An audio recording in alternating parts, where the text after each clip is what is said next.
Let's go, UW. Barnes and Bishop might be the answer to slot cornerback. Yeah, Might not even need Sutton. Who's Barnes? let me pull up Barnes. I know with Bishop, man, because I know they said with Bishop, man, he's been The making hell some is plays. Barnes?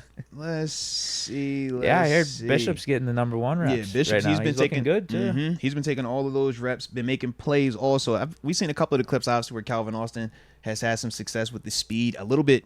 Also, looking at some of those clips, I'm like, yo, shout out to the quarterback throwing that joint because he's definitely putting it in the right place as well.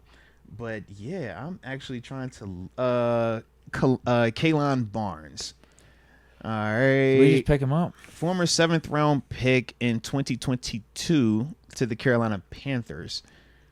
Yeah, this had to be recent then, I suppose. Yeah, has 3 seasons experience. Started out that first year in Carolina. These past 2 seasons he's been in Minnesota with the Vikings.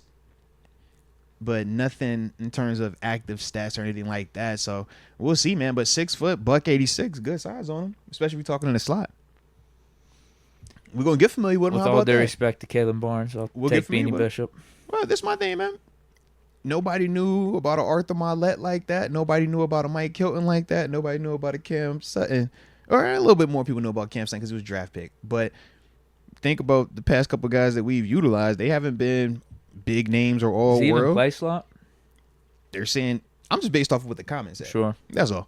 Yeah. So it's like, versus let's just say because we don't know him, he ain't going to make it. I'm like, bro, we ain't know Mike Hilton when he came over here, and this was his 2nd year in the league, or maybe his 3rd after sitting up there cut back and forth with the Patriots.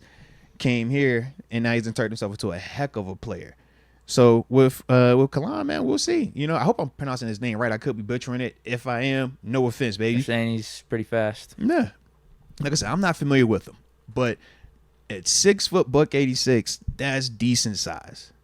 Like, especially when we talk about the slot. You know what I mean? So I don't see why he can't compete in that thing. But I would also caution everybody and say this as well, man. I know Let's Go UW said, you know, with Barnes and Bishop playing the way they are, maybe we don't even need Cam Sutton. Just remember, Cam Sutton is actually battle tested, not in a training camp setting where it's familiar pieces. You know the scheme, you know offense and defense. We're talking with Cam Sutton, we didn't see this dude play versus a ton of different players, body types, and make actual real life plays in stadium.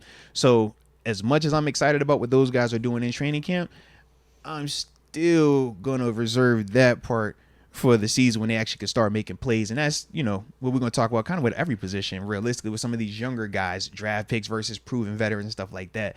That's my only hesitancy because we do know, as we saw even a year ago with our training camp preseason reports, at times, man, dudes would be cooking in this setting, but sometimes it's more so based on the familiarity of it versus this guy has just stepped up and he's at a different level than everybody else he's playing against. And that's the part where, you know, you take training camp, you take preseason, a part of it, but you still want to see them in real games versus some of these other killers that are around here league wide as well. I'm just liking this Beanie Bishop buzz. I And like it man. seems like from the start, ever since we signed him, He's making plays, and man. he didn't get drafted. And didn't we give him a decent bonus too? Anyway, Yeah, he was the highest paid of the non-draft picks for us. yeah. Yeah. Ever since we picked him up, though, it seemed like his archetype would fit perfectly with the Steelers' slot cornerback position and how we've been traditionally running it with like a physical guy, grinder type of dude. Yeah. You know, you saw that from a Mike Hilton and Arthur Right. Mollett. So yeah, I'm just liking that he's getting these one reps like that. He's following Cam Sutton around. Yeah. JPJ's talking him out. Like he's performing, and it's not just He's all talk. performing, that's the People thing, are saying yes. like he doesn't look out of place. Nah, and So that hypes me up. yeah, and like I said, based off the clips that I've been seeing from Beanie specifically, the only time where he's been beaten is been late in the play due to Calvin Austin, you know, being able to have that separation speed. And shout out to Calvin also showing some of the little details that I'm seeing just in terms of the top of the route, catch point stuff versus staying here, drifting a little bit, finding different ways to create that little bit of separation. And like I said, if that's Phil's who's been throwing all these passes, shout out to him on some of that stuff as well, man, because to me, I think that is all good on good in the sense that Beanie's getting excellent reps, but offensively, those guys that even when they're making these plays, no different. We saw the GP one hand on JPJ, right? That's not a bad play by JPJ. He's in excellent position. That's just GP doing the above and beyond. If you get beat on above and beyond, man, you tip your cap to that every single day, because the odds are 9 times out of 10 they can't do that every single time. So that's the part when I look at Beanie, I'm like, bro, even on your quote unquote bad plays, these are still good. Like, these are good losses for you. Very similar to when I look at JPJ, I say, yo, that's a good loss because GP is just going to that next level. We're looking at Calvin Austin. Hey, you're looking like you're going to another level. That's what we want to see.